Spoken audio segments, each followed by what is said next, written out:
நான் கேட்டு தாய் தந்தை படைத்தாரா?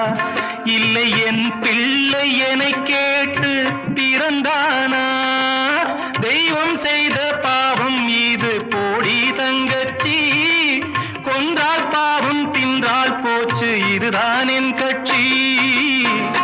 ஆதி வீடு அந்தம் காடு இதில் நான் என்ன, அடியே நீ என்ன ஞான பெண்ணே? வாழ்வின் பொருள் என்ன, நீ வந்த கதை என்ன?